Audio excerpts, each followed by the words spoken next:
So, Luckily, the producer, writer, director, all do the right thing. so, This past June, so I want to show you um, how this film "Do the Right Thing," which I watched, sorry, way back in 1989, um, has a very violent scene. Um, how things escalate.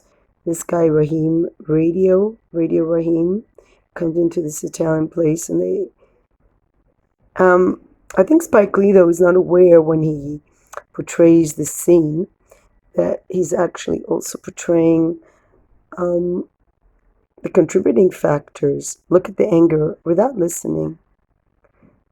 Look at the anger of this. People are angry, and it's a really hot day in New York. I could see how things escalate very, very quickly. And it's the problem when people are angry, things really can escalate very quickly to violence, especially between men. And I could see these guys. Also, I mean, if a guy has a job, sorry to say it, he's not getting in trouble. This is different than George Floyd because George Floyd didn't provocate it, but George Floyd did have a lot of problems with the law, and he did break into someone's home, and we can't ignore that. We can't ignore that the police were completely violent, but we have to see that even though the murder was completely unnecessary, horrible, and should demand complete change in the police force. Take away their weapon, take away their guns. But you can see even without weapons what the police can do. I don't know historically what the police used to have in the US, but in 1989 the police didn't shoot people, they had something else, and you will see soon. So this guy's getting really angry because of this is pizza shop, he's very Italian. These African Americans are his customers. He destroys the boombox, and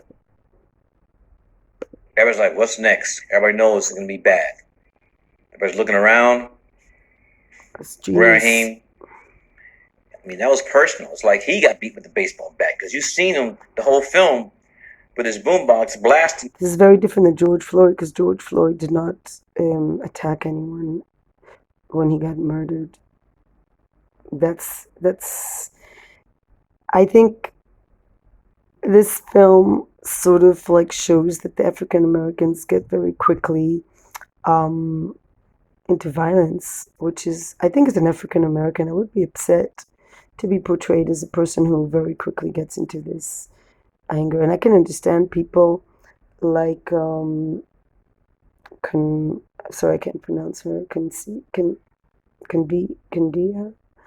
Owens, is her name Candiana Owens, who's like a black conservative, and she says that she doesn't want people portrayed in stereotypical ways. This doesn't portray African Americans nicely. Public enemies fight the power.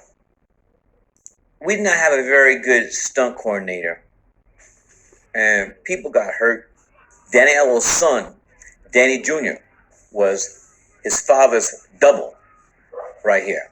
This film was shot on one block in Bedford-Stuyvesant. That one block got renamed Do the Right Thing Way. The only street in the history of New York City named after a movie. As you can see here,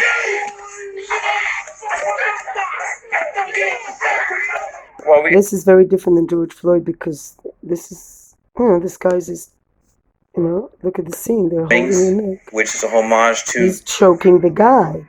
Night of the Hunter. He's choking the Robert guy. Mitchum had him tattooed on his fingers. Now the police comes. Watch this scene. Now the cops come. Now we've already seen these two cops already. That's Rick on the left. That's Rick Allo